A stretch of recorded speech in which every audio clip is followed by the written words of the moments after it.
Good day everyone. Today we'll be talking about limit of a function. Now, the limit of a function f of x as s approaches a is written to be equal to f of a. Now, this means that if we are given the function, wherever we see x, we just replace it with a. Now, let's try to understand a basic concept behind limit. Now, if I give you the limit f of x is equal to x minus 2 on the denominator x plus 2 as s approaches 2. X plus 2 over x plus 2.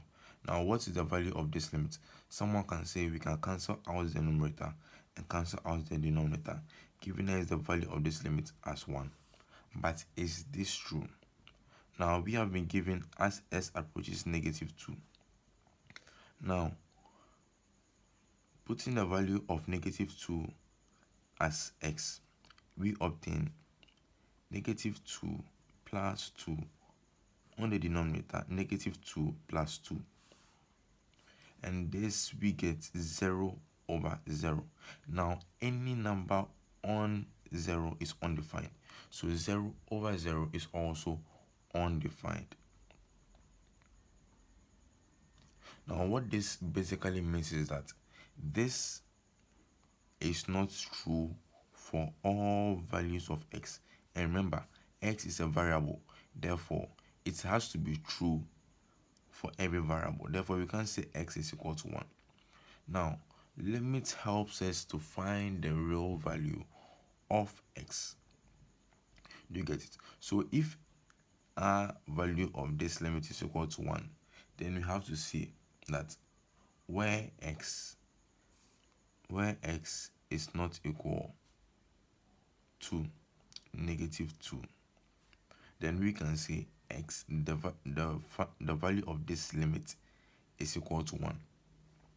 Now, let's try to graph this for a better understanding. Okay, so now we have the function f of x is equal to x plus 2 on x minus 2.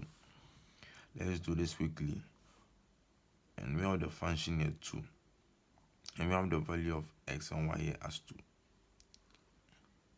Now, as we solved,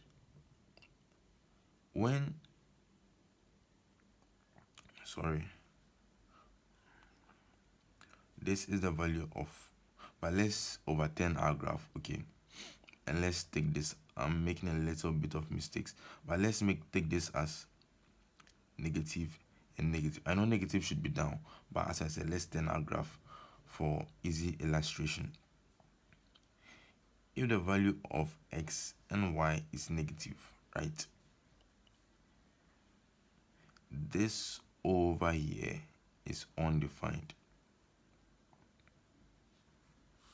right?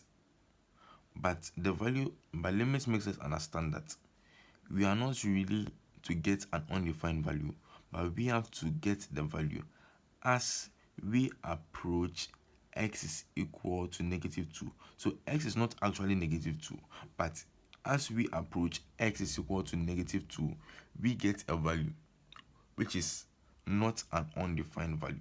So that is the basic idea behind limits. As we approach x is equal to negative 2, we get a value. So we just have to avoid getting a negative answer. So limit helps us to get a near negative answer. Okay. Please check out in our previous videos where we'll be solving more on limits of a function. Thank you everyone for watching.